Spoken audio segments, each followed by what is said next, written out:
Welcome to TrinityMirror.tv. We have Professor Ravi Chaturvedi, a veteran and eminent commentator who has practically seen cricket grow on the fields and the changes that have come about in the game. And today, with World Cup coming up this year very soon, he is going to talk to us about World Cup cricket and all other matters related to cricket and World Cup.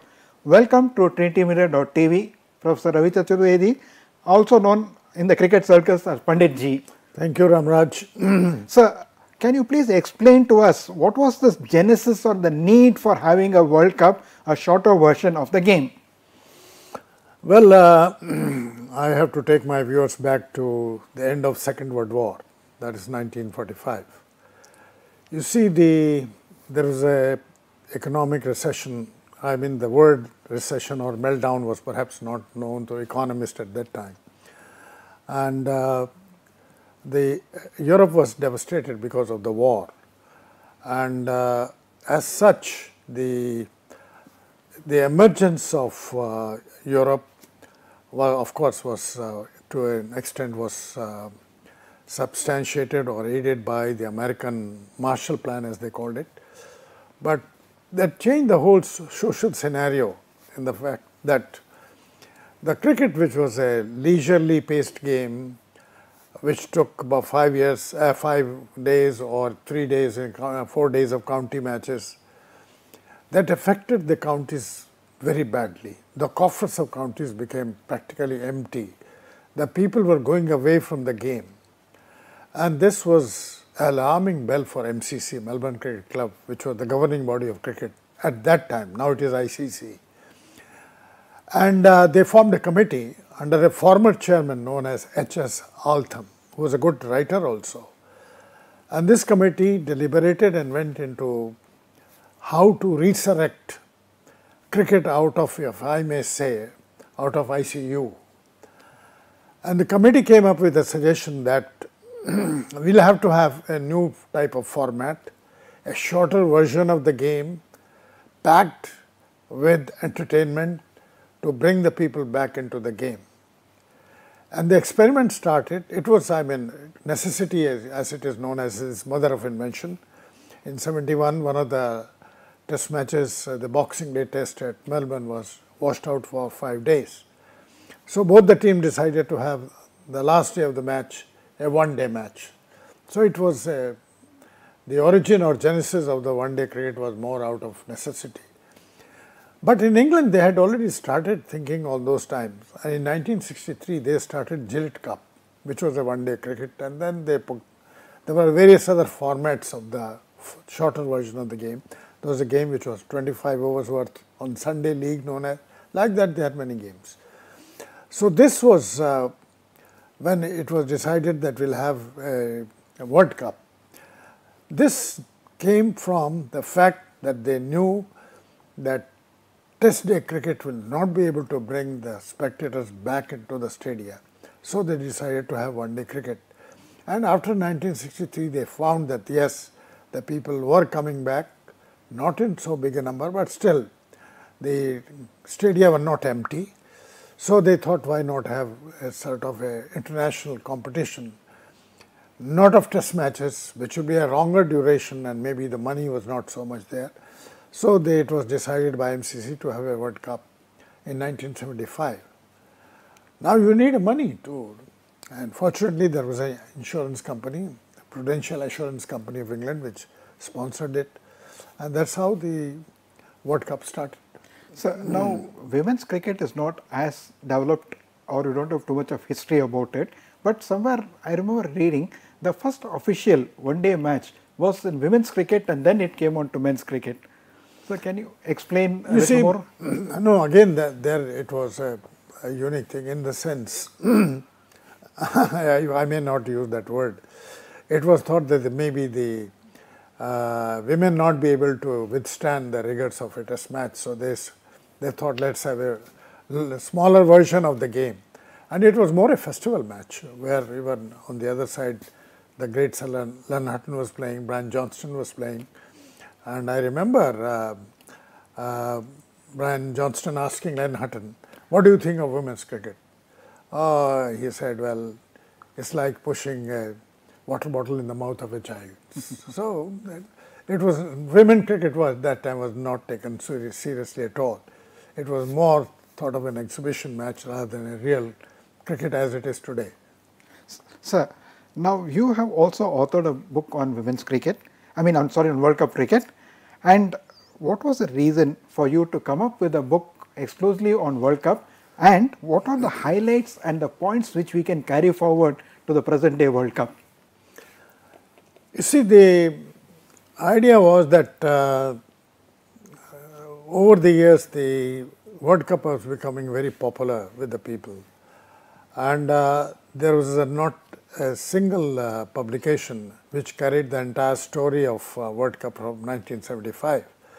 So this book I published in 2003 on the eve after the World Cup in South Africa, and the idea was that it should be in a capsule. It should be encapsulated where the events, the scorecards, and the pictorial depiction should be good, and that's how I came up with this idea.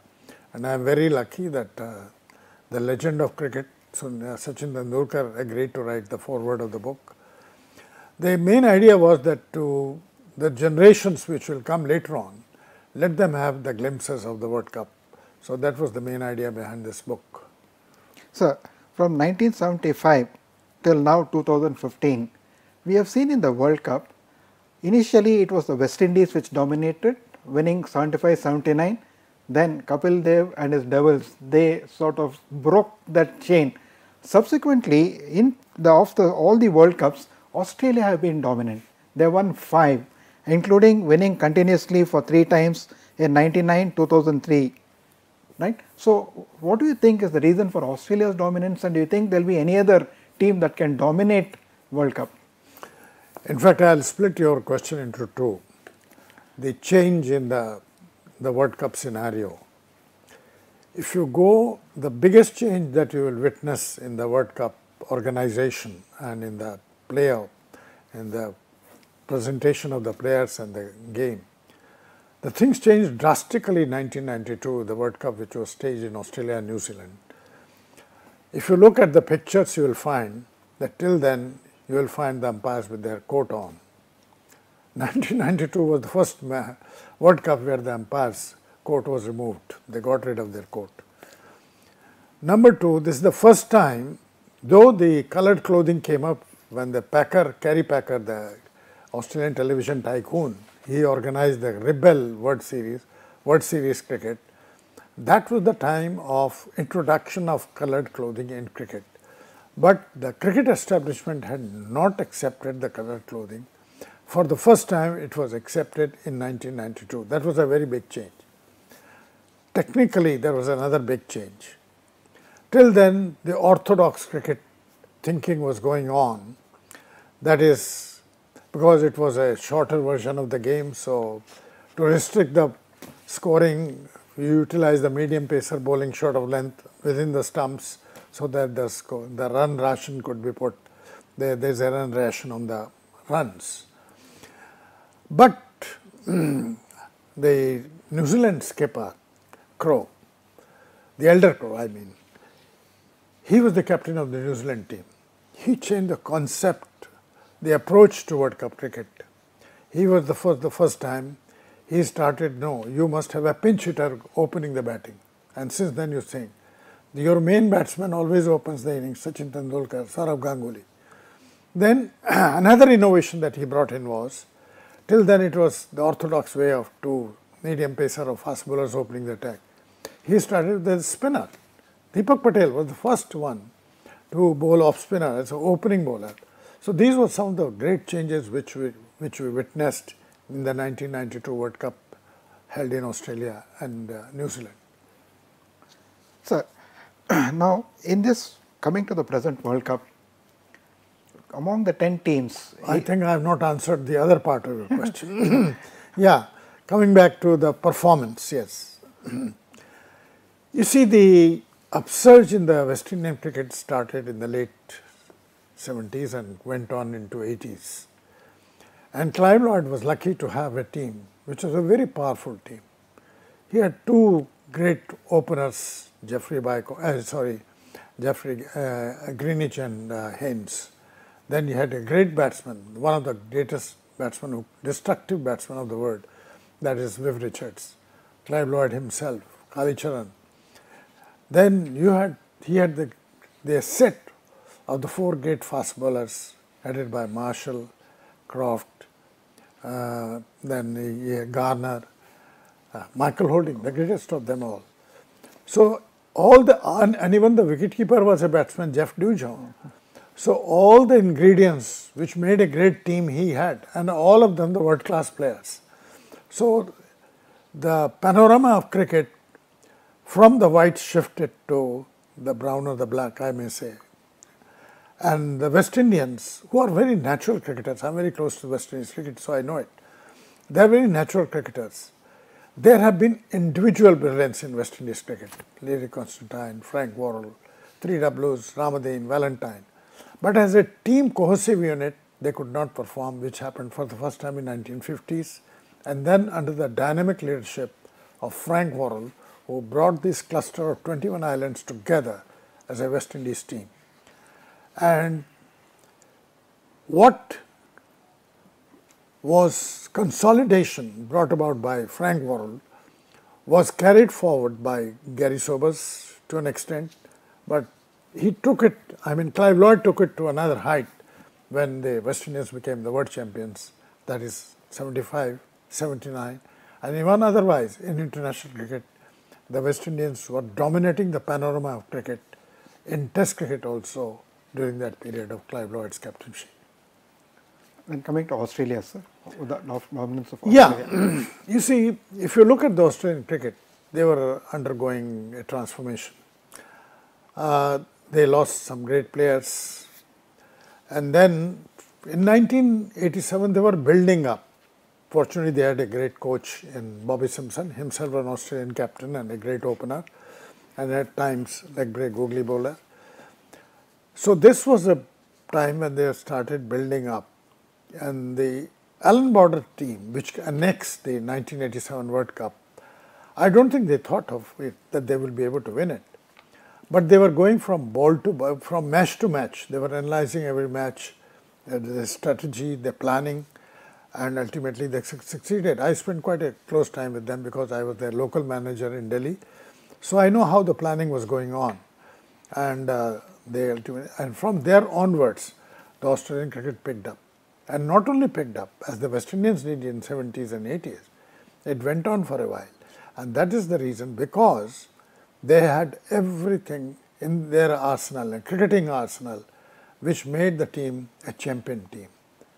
Great medium pacer, Glenn McGraw, the greatest spinner, right arm leg spinner, Shane Warne, some of the greatest batsmen they had, like Ricky Ponting and others. And initially it was Steve Waugh, who was a great captain. And so the Australians dominated that. But as they say, all good things come to an end one day, so it happened with them also. The jinx was broken by India in 2011 World Cup, and subsequently other teams have also come up. And let's not forget two things. That Pakistan has been doing very well, but somehow they could not cross the hurdle of semi-final. Hats off to Imran Khan, that under his dynamic leadership, he brought the team together and he really led them from the front. Imagine the final he was playing, his shoulder was in pain, he had injections so that the pain may not aggravate, and he led the team to World Cup victory, the first Pakistan victory in 1992. Then look, small island like Sri Lanka. Nobody expected that 1996 World Cup Sri Lanka will win, but Ranatunga led the side from the front. The players were not known in the world at that time. Players like Jayasuriya, Arvinda De Silva, all these players were not known. But look, the way Arvinda led them, hats off to Ranatunga, that under dynamic leadership of Ranatunga, Arjuna Ranatunga, Sri Lanka were able to win him. Another thing, surprisingly, in the World Cup performance, even some of the team's associate member, They surprised the cricketing world with credentials, that Kenya made it to the semi-final of 2000 World Cup, 2003 World Cup, which was held in South Africa. Zimbabwe, another team which was supposed to be lying at the lower rung of the ICC Test cricket, made it to the Super League in 1999 World Cup. So these are good signs. I mean, there are other teams which are trying to come up. They may not have very talented sides, but they certainly shocked some of the top player teams, and they proved that the cricket is a game of glorious uncertainties. So these are the ups and downs of the World Cup cricket history, so to say. So now coming to the present World Cup, of the 10 teams, we have West Indies and Afghanistan coming to the qualifiers, while the remaining 8 teams, South Africa, India, Australia, England, New Zealand, Pakistan, Bangladesh and Sri Lanka, they qualified on the basis of points as of September 2017 based on the rankings. Now of these 10 teams, which team do you think has that kind of a potential to really dominate? And the second part of the question would be, like as you said, Australia's jinx was broken, India won in 2011, but Australia bounced back in 2015 on their home soil. So do you think England for the first time will be able to do something and win their first World Cup on their home soil?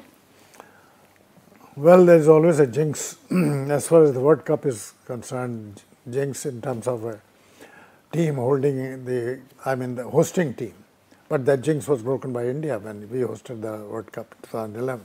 Anyway, England is a good side, but if you look at the composition of other teams, I feel England is one of the potential team who could be in running for the trophy.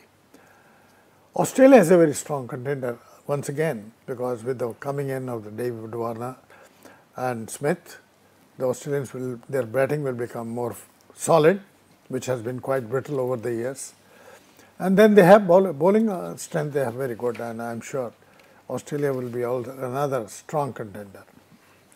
And of course, India is one of the most favorites, I would say. But if you ask me very critically, to me somewhere along the line, the middle order of India still looks very unsettled. There are grey areas in batting. I mean, on the paper our batting looks very strong, but somewhere along the line I find some grey areas. Say for example, till now they are not able to find who will be batting at number 4. It was expected that during the selection process that Ambati, Raidu and Rishabh Pant will make it to the team because on the basis of their previous performances. Rishabh got sidelined maybe because it was thought, maybe it weighed heavily in the minds of the selectors that the middle order was a little brittle. So they thought, why not go for an experienced and seasoned wicketkeeper like Dinesh Karthik. And Dinesh Karthik, like as Rishabh was doing, could play as a batsman rather than a wicketkeeper with Dhoni there. Dhoni is an invaluable asset to the Indian team. I mean, he can always change gear. Then his ability to keep cool during the crisis period, when things are in a pressure cooker situation, it is Dhoni who is still cool, and that is where the Virat Kohli has to fall back upon his advice and his guidance. So that I think is it's a good selection, and maybe because Ambati, Raidu and Pant could not make it because it was the experience which prevailed over the youth. So maybe somewhere along the lines, I would say the selectors have done a good job. Sir, you briefly mentioned about the format, League, Super League, but this tournament is going to be all teams play against each other in the round robin. There is no groups, and the top 4 go to the knockout stage. So what do you think about this format changes over a period of time, starting from 75, then the coming in of the associate member teams of ICC and today's present context and present format? There are 2 aspects of this question. One question is, which I I appreciate the attitude and the approach of International Cricket Council. That is, they want to make cricket a global sport.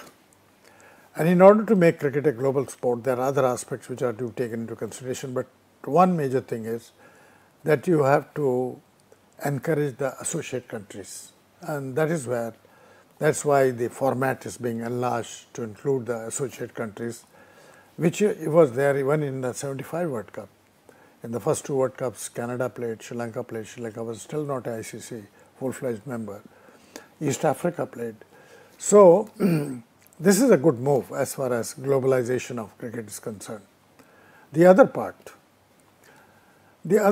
is cricket, like Olympics, is such a mega sports event. Imagine the television viewing public. The revenue that is generated by the television coverage of this cricketing mega event is fabulous. And ICC knows when and where to milk the cow. So they know if they extend the World Cup over the period of time, stretch it from 2 weeks, it used to be a 2-week affair. From a fortnight, it has been stretched to more than a month. So that is where you make more money. And it's not only money through television coverage rights, there are ground money, there are sponsorship money, blah, blah, blah. The whole question is how to make more money. And that is why the format is being changed over the years. But do you think this kind of a format of each team playing the other is one of the better or good formats, or should we go back to the 2 groups and the top 2 going to the next round? You see, there are both plus and minuses on both sides. Maybe it is a good thing from this point of view that, what happens in cricket is, there is a cricket terminology or cricket philosophy that a team peaks in the second half. If you look at the World Cups, Pakistan is a very classical example. In 1992 World Cup, which Pakistan won, Pakistan was not in reckoning initially, but they peaked at the right time. But in the second half they picked on and they were able to beat every team in the world. So maybe this format helps the teams who do not do well in the initial stages and they peak later on at the right time. So that way this format I will support. But anyway, somewhere or the other you have to make some adjustment. Everything is not fair, as they say, love and war. Similarly, everything is not fair in cricket formatting also. So maybe that because of the paucity of time, because they could not extend beyond 2 weeks, because there are constraints of sponsorship, there are constraints of television coverage, you do not get that much time from the television news channels. Those were all constraints for there, which are not there now. So their format was a shorter one, but now the time is available, so they are expanding it, including the associate countries, and we are very happy that 2 other teams like Afghanistan and Ireland, they have qualified and they become the full-fledged ICC members. This is a good thing as far as the globalization of cricket is concerned. Thank you, sir, for your views on World Cup cricket.